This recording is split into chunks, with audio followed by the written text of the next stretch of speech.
So thanks so much for coming along to this afternoon's session, which is hosted by the English Australia Ed-Tech SIG. And thank you very much to the Ed-Tech SIG conveners, Sandra Horton, who unfortunately can't join us today, and Chris Sheehan, who is with us today, for organising today's session. We really appreciate it.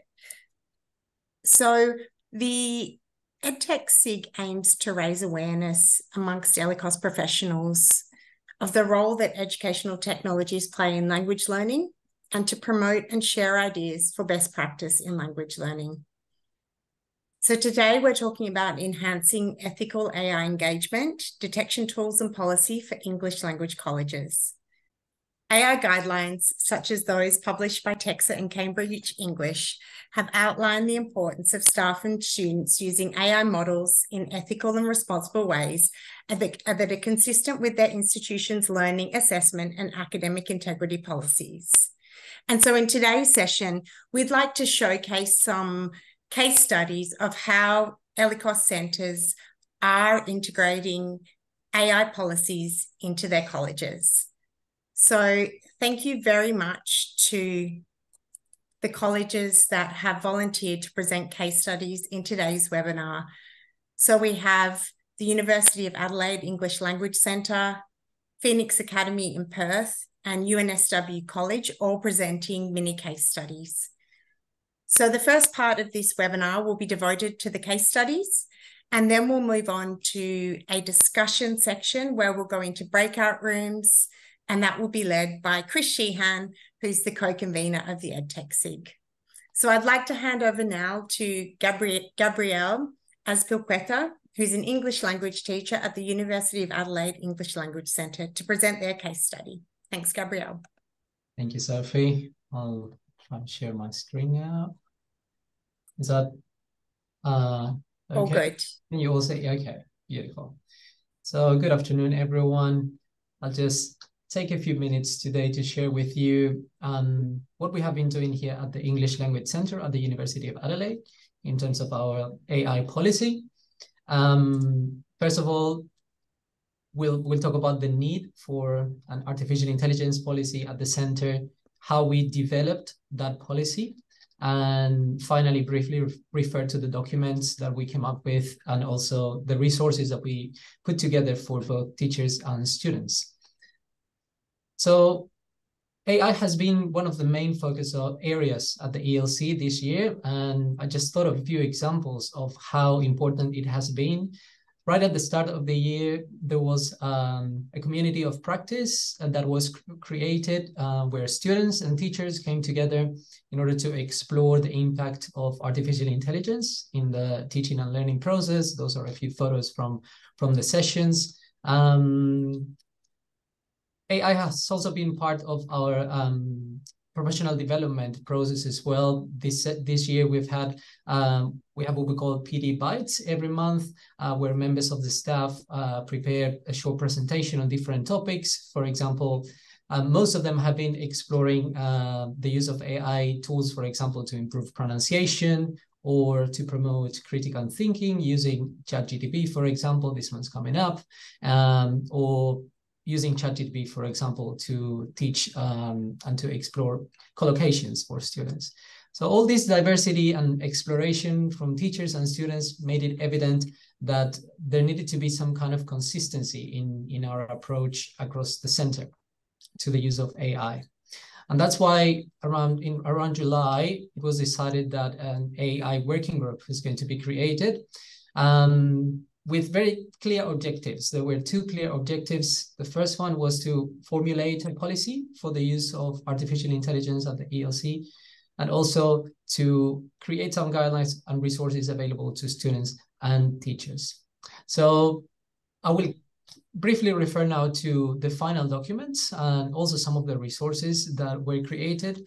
In terms of guidelines for students, we created a document available for them, and some of the main points to highlight. We started with a positive approach by highlighting the benefits of artificial intelligence, especially with this idea of how it can be a personal tutor for the students. We also we included information about AI and academic integrity by including clear examples of academic policy breaches. For example, submitting work that is not your own, or failing to reference the use of AI tools, or sharing assessment questions or instructions with AI platforms or tools. We also incorporating this idea of citing and acknowledging the use of AI tools. So we gave the students this phrase that they can include where they acknowledge in their references the use of a particular AI system or tool and the prompts that they used in the work. And we also created guidelines for specific tasks, and this is connected to what I'm going to show in a minute for and different stages along the way also. In terms of resources or guidelines for teachers, we thought of different principles or guidelines and also created resources that went hand in hand with them. For example, the idea of having visible prompts in order to understand when to use artificial intelligence or not. We created signs available for teachers in the classrooms. So when can we use, when is it that AI can be used? And these are available at every classroom for students to show when AI can be used or when it shouldn't be used. There are also step-by-step instructions, for example, when writing an essay. This is included in some of the cover sheets of the assignments, for brainstorming, but then for planning and editing, we have that red colors symbolizing the no use. Other strategies, creating agreements for students or contracts that they could sign and agree with, and then also promoting discussions in the classroom. For example, we share some case studies from the University of Western Australia about positive and negative use of artificial intelligence, and students need to discuss whether they think it's a correct or incorrect use, and also a video made available to the teachers for them to start the conversation in the classroom. Another important element is monitoring artificial intelligence use and assessment. And this was conducted through a process of assessment review. And I think Paula Dimel, she's the manager of learning and teaching here at the ELC, will briefly refer to this, what the ELC has done in relation to that. Thanks, Gabriel. Yeah, I'll just step in here and talk about the monitoring of AI use. So part of this was looking at our assessments through the lens of AI and AI use, with the challenge that students might use AI in the assessments when we don't necessarily want them to. So one way we've started addressing this is reviewing our assessments as part of a larger curriculum review, particularly of our direct entry program. And so we introduced an integrated skills task in place. We used to have a take-home referenced essay as well as a extended writing exam. And so we've replaced that with an integrated skills task, which includes an interview task that we're currently piloting. And so through this interview task, we're hoping that it will address some of the plagiarism concerns. So the interviews hopefully will alleviate some of the concerns about students using external sources like Chat GPT in their oral presentations. So trying to make sure that that assessment and that oral component really represents their own level, their own standards. Also encouraging authentic contributions. So by getting them to participate in these interviews, hopefully we're promoting genuine engagement and original responses, and also enhancing student accountability. So they practice their interviews and they know exactly what's expected. So they serve as a measure to hold students accountable for their own understanding and expression, and hopefully a more accurate representation of their language proficiency at different stages of the course. Thanks, Gabriel. Thank you, Paula. I know I'm aware I'm over time, but just some concluding thoughts. I would like to highlight this idea of supporting students in using artificial intelligence as a tool. A tool is something that we use to fix something or to make something better. So I think we need to start that AI tools are not, or AI is not an end in itself, but it's just a tool or a means to something else. So I think, yeah, that's experience here at the ELC. Thank you so much. And sorry about going a little bit over time. No, that's absolutely fine. So we are taking one or 2 questions for each of the case study presenters. So if you do have a question for Gabrielle, then please pop it into the chat.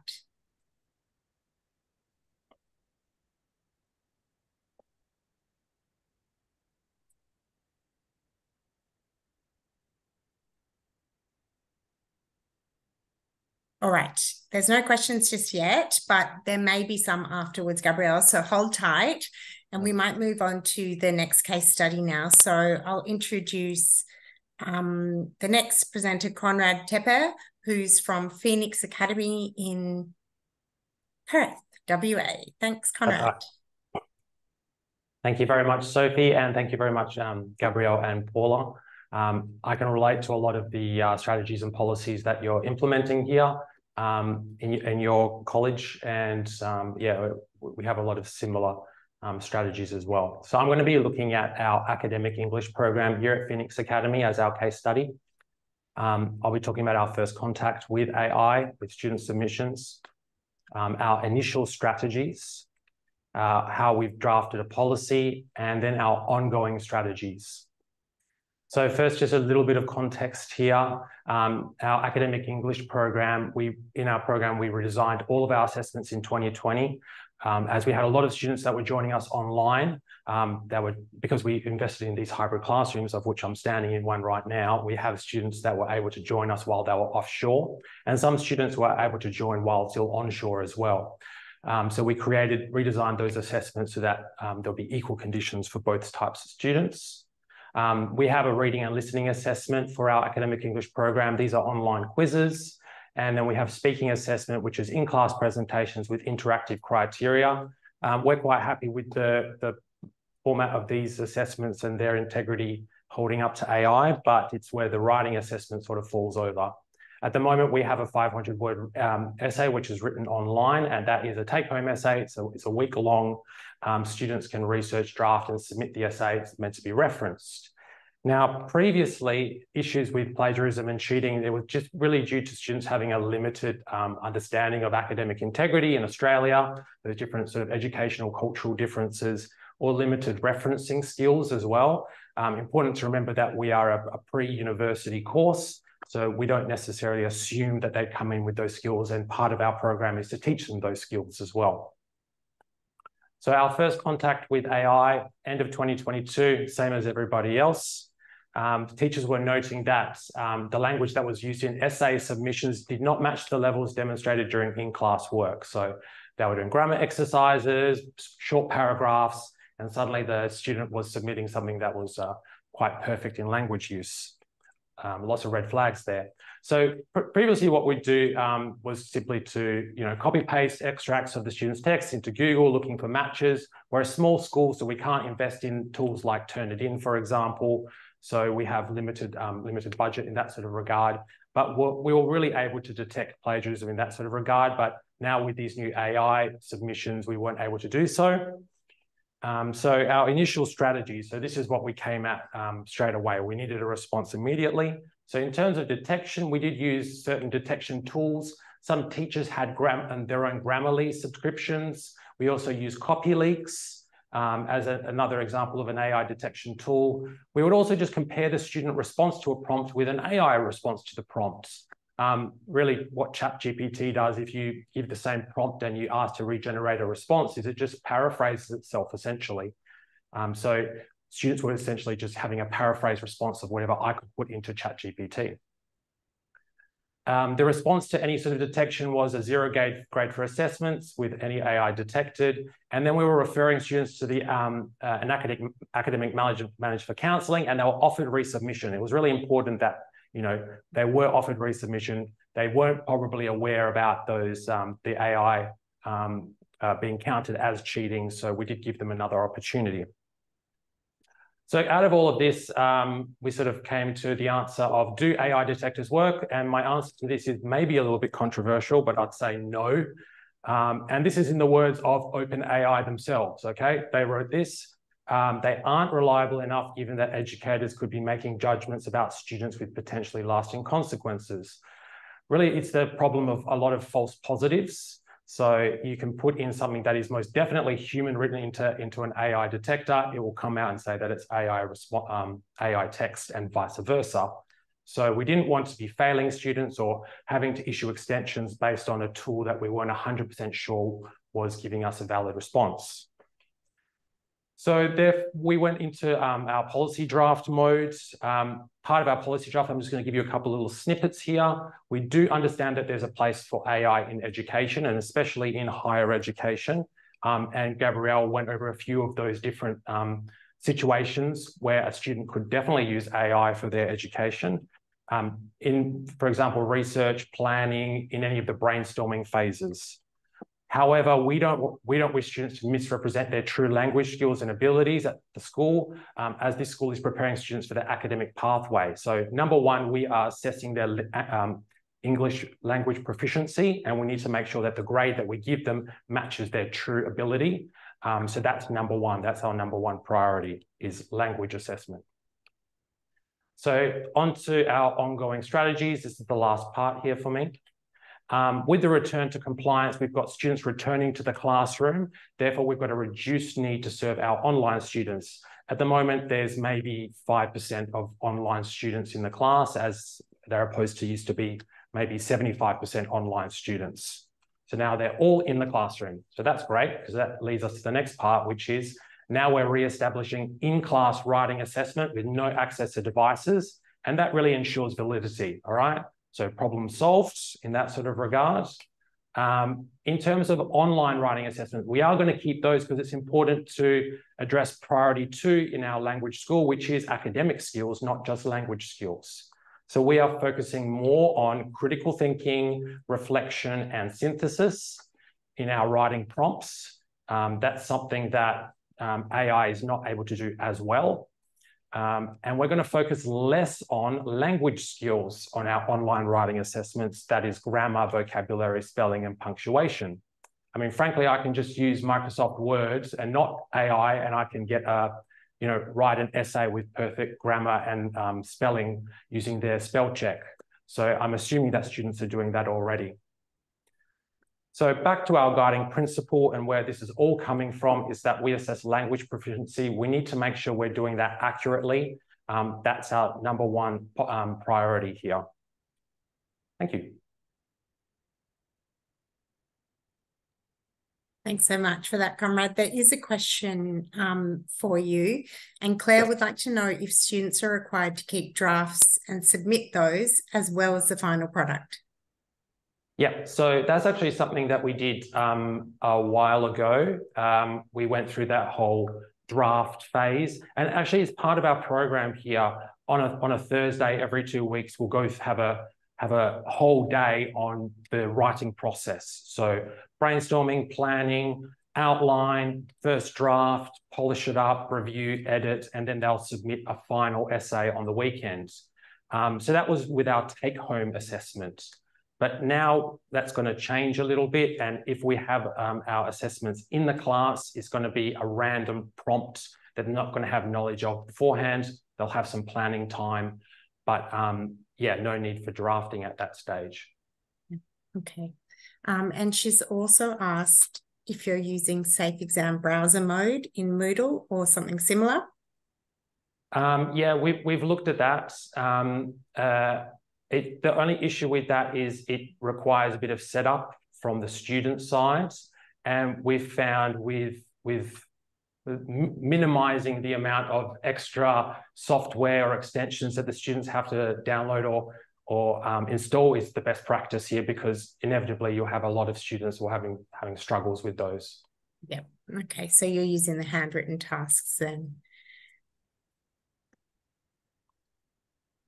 All right.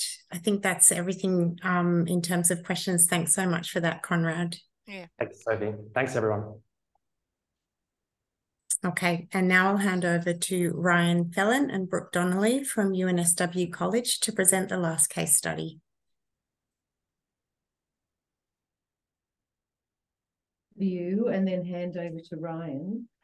I think the UNSW College really still regards the AI space, obviously, as an evolving space. And though the college has put in place policy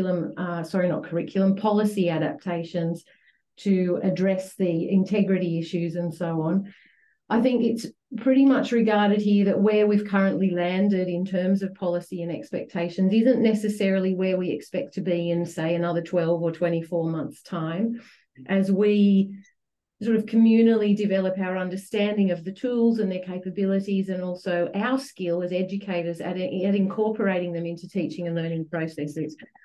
So I'd like to focus more really at the level of curriculum and the framework that we've developed in academic English to safeguard academic integrity in assessment. And we've made 5 very specific decisions.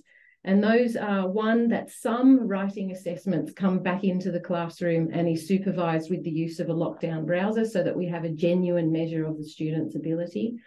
We've retained outside of class, if you like, writing tasks, but redesigned those to surface and privilege the process and assess the process rather than the product, and take much of the weight off the product. We've also given much greater emphasis to spontaneous speaking tasks. So with a presentation, for example, the weighting of the presentation has been much reduced, and a greater weighting is now placed on a Q&A that comes at the end, for example, of that presentation. We've redesigned rubrics to accommodate those changes and changed weightings, as I said. And the final thing that we've done decision that we've made is to really build in explicit guidance into the curriculum and into classes as to ethical and acceptable use of AI, because we recognise that students need guidance in what's okay and what's not okay. And Ryan's just going to give you a bit of an example of one of the approaches that we've used to support students with being able to use AI for feedback and understand where and how it's appropriate to use it. Okay, thank you, Brooke. Hi, everyone. I'm just going to be jumping through a few screens here. Basically, the rationale that we came about is pretty common to what a lot of people have noticed. Chat GPT is obviously being used rampantly. It's obviously the teacher's role to develop the ethical and responsible use of technology. One major thing we focus on is how students need to be taught to develop skills to be able to generate meaningful AI feedback, and especially targeted follow-up questions to internalize and improve writing. I should say that this is working towards a final writing test using a lockdown browser. So the idea is to improve their writing leading up to that point. So they won't be submitting the writing that they're actually working on, if that makes sense. Also, another thing is to continue to develop the habit of critically evaluating the feedback they receive, which I really noticed that a lot of students were not really engaging with the feedback. They would receive it and then they would immediately use it. So the procedure that we did was they were given a prompt that they could paste with their writing into and then generate feedback. The prompt, there were 3 different prompts that included different areas taken from their assessment rubric. I am just going to jump to showing you what that would look like. So this was essentially the prompt that they would receive. They would, okay, I'm going to jump back here. They would copy that into Chat GPT and then they would paste it in, kind of look something like that. Then they would receive feedback generated with the different areas. Then they were sort of taught through practice to ask some follow-up prompts to get some actually useful feedback, because a lot of the times the feedback that they were receiving was quite general and not very helpful. The other thing that we got them to do in a shared document, they had to submit one piece of feedback that they will use, one piece of feedback that they will not use, and why. This one I should highlight was really important in just making sure that they are critically engaging with it. To give you an idea of what that looked like, students would come back with this type of thing. So a suggestion that they didn't change. They showed what the suggestion was, and then they explained why.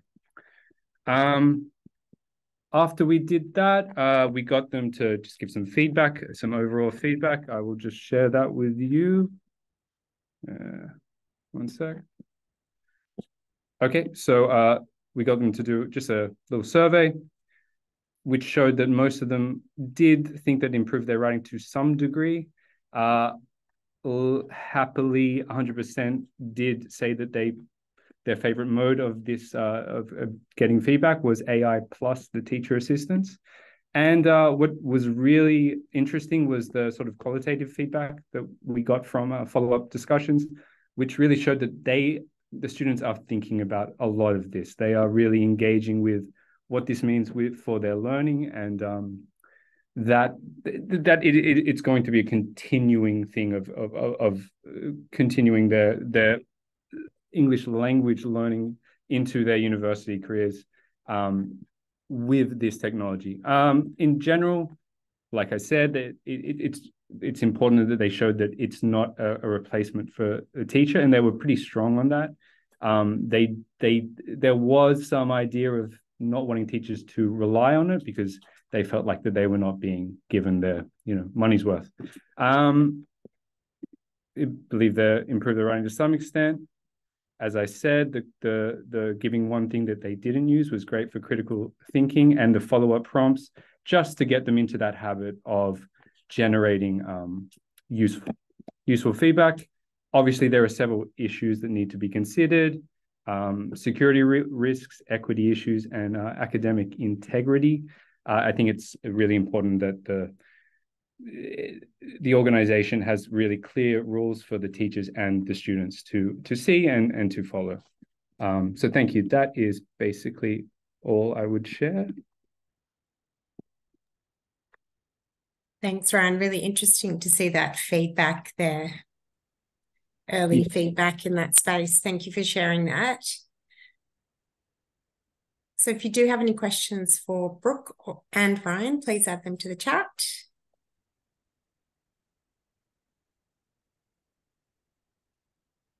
All right, and I'll hand over now. I can't see any questions, so I'll hand over now to Chris Sheen to lead the discussion phase of this session. Thanks, Chris. Great. Thanks very much, Sophie. And also thank you everyone to presenting your case studies. All very relevant, I guess, challenges and issues that we're facing in our centers and in our classrooms. So what we'll do now is we'll get everyone into breakout rooms, into I think maybe groups of 6.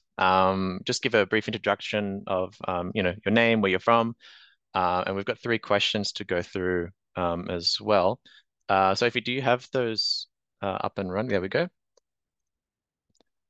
So we only have about 10 minutes, so we'll try and get through the 3 of them in our breakout rooms quite quickly, and then towards the end we'll come back and we'll have a group chat together. So the first question, AI writing detection tools such as Turnitin and GPT-0 are still in a period of development, and questions remain about their reliability. What other policies and procedures can centers implement to maintain academic integrity of assessments? Second question, UNESCO Global Guidelines on Generative AI in Education and Research 2023 promotes a human-centered approach. How is your center working and communicating with staff and students around the ethical and responsible use of using generative AI in teaching and learning activities? Final question, AI literacy skills enable individuals to critically evaluate AI technologies, communicate and collaborate effectively with AI, and use AI as a tool online, at home, and in the workplace. What role do language courses, in particular academic English, play in supporting the development of these skills? So we'll jump into our rooms now, and then once we're done, we'll come back and we'll like to hear from everyone. Thanks very much for jumping back in, guys. Sorry for the abrupt change. I forgot there's not really a warning that we're returning. So yeah, I was jumping into a few of the breakout rooms, and we had a few interesting topics that came up. Would anybody like to share what was the main topic of discussion in the breakout room, such as maybe a policy that you guys have implemented or a particular challenge that you've faced and overcome?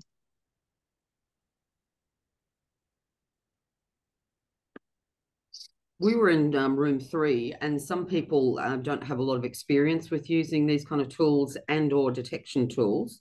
But the thing that we were discussing was whether this was relevant to general English as well as academic English. So I'm curious about what other people's thoughts are. I mean, to me, that is relevant. You know, it's part of their assessment as well. It's not just academic English. Yeah, what does everyone think? I'd like to say something on that. I mean, I think it really depends on what's the purpose of the student being enrolled in that course. So for us in academic English, the purpose is to have a language grade at the end of that, which allows them to move into a university. For general English, with most students are on a student visa, they're working and they're just coming to general English class to improve their language skills. It seems kind of counterproductive for them to be using AI in their general English assessment. But in terms of their everyday learning in the classroom, I think it's a great tool for them to be using AI, so long as it's, you know, not generating the entire language response for them. But it's a different purpose for them. And I think that purpose, as you stated, that general language improvement and enhancement would seem to indicate that if they're using generative AI to produce anything really for their general English teacher or whatever, seems to kind of be counterproductive to that general language enhancement. It's the tool doing it for them. So what are they really getting out of that? Would be my take on that as well also. Great. Were there any other topics that were covered? I heard discussions about false positives and also just teachers using, I guess, AI detection tools to flag if students have plagiarized or not. Yeah, is there any advice that we could potentially give our teachers on handling situations like that?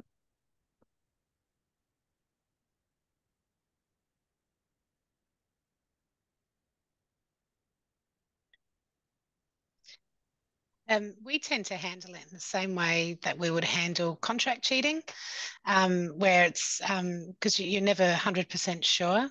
So following it through with the students, having conversations, seeing what they actually know about the topic, et cetera, is one way that we handle it. But I think it's really tricky.